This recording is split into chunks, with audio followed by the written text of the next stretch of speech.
Hey guys, this is Jay.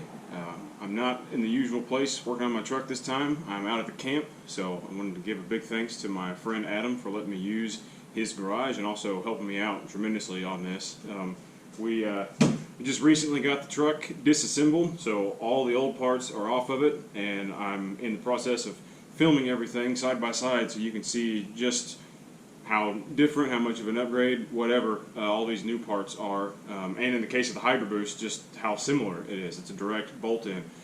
So this first segment is going to be on the what you see in front of me, the tie rods, sway bar end links, and steering link, or center link.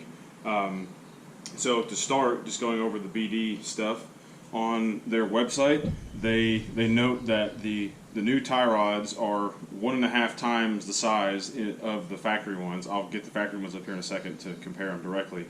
And in their testing, they have withstood over twice the amount of force before either breaking the ball stud off or buckling the adjustment rod in the middle. So over twice the amount of force than the factory tie rods. These sway bar end links are still a through bolt, and they're 1 inch longer to make sure that the sway bar clears the tie rod to prevent any damage to the boots and anything else that could come into contact. And the center link has this I-beam structure. It is forged, and they say that it's about 30% stronger than the factory unit. Now that I have the tie rods up here, you can see just how much bigger these are. These are going to be a lot nicer to do everything on, really. They've got some flats milled into them for alignment purposes. The ball joint and boot, or the inner ball joint and boot, are far more robust than the factory ones, and so are the outer ball joints. Everything is greasable, just like factory, and in fact, you can get these tie rods standalone and still use them with the factory center link should you just want to change the tie rods. So that's very nice that they still retain factory geometry on the end, so that there's nothing proprietary with the inner portion of the tie rod. So as far as the sway bar end links, the dimensions here, you can see that both the through bolt and the sleeves are 1 inch longer than the factory ones. So this is for clearance for leveling kits or anything that would cause the sway bar to ride a little bit lower and interfere with these larger tie rods. The bushings are super nice, and they're very hard. They're not a very soft plastic at all. So these will seat really nicely in the little cups on the sway bar and on the lower control arm, and this kind of ball shape will let them articulate really nicely without needing to be soft and mushy. So it should be a very direct response from the sway bar as well. And probably most importantly about this center link is that it still has these little dog legs in it. There are plenty of companies that increase the strength of the center link and also make it a straight link, which removes this dog leg and alters the steering geometry.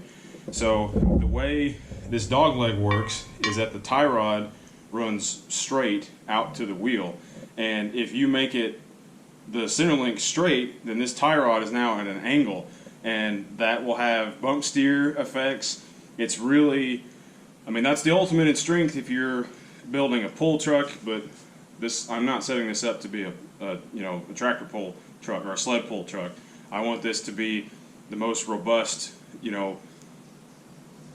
work, tow, haul truck that it can be without doing anything crazy. So this being a lot stronger, yet still still retaining the factory geometry is really, really worth it. And this kit it comes with the center link tie rods and end links, and it's under $500. So it's really an unbeatable price, because even some of the OE stuff, you know, if you just wanted to replace all these with OE stuff, you'd be hard pressed to get it much cheaper than this kit. So yeah, that's what it comes with, and soon I'll show it to you installed on the truck. Alright guys, now that everything is on the truck, I wanted to take a moment and show you how everything fits and just how all the pieces in this BD kit work together to make sure you're not going to have any clearance problems when this is all installed. So, speaking of clearance issues, the main thing here is this sway bar end link, and you can see with how much bigger this inner ball joint is that without this link being an extra inch longer, there would be interference between this boot and the sway bar right here. So it's critical that you do install these, because otherwise you're going to blow out this boot very quickly when it's rubbing up against this sway bar.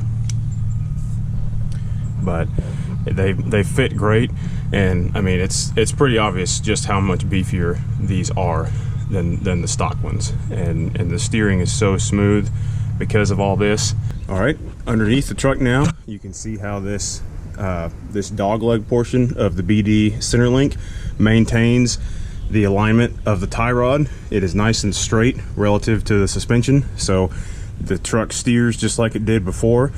And this I-beam center link, though it is a lot stronger, it's not any bigger, so you don't have any clearance issues. Everything bolts up just like it did before, and it has really stiffened up the steering. One thing to note about the installation, these castle nuts right here were extremely hard to get tight enough to where the cotter pin would go through.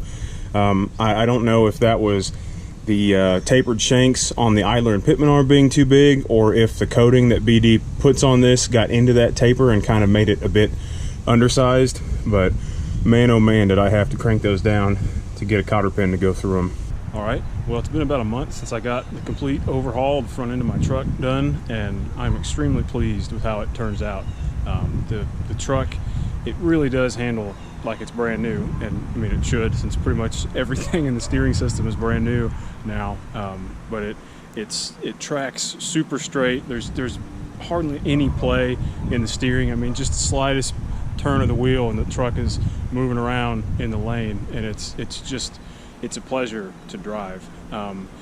Now, because I did that whole overhaul at once, I can't specifically say how much of the improvement was just from the BD steering kit, but from what I can remember with the old tie rods and Centerlink, especially the tie rods, there's a little bit of flex in there. So if you're in a position where, you know, especially if you're stopped and you're trying to turn the wheel, you can feel a little bit of flex in the tie rods before the wheels start turning, but not anymore. These BD diesel ones are rock solid, and it just goes to show that, you know, you don't need those crazy large ones, you know, like PPE I think makes tie rods that are like this big around, and the Centerlink is even bigger, and it's all proprietary. You have to use their idler arm and pitman arm and stuff like that.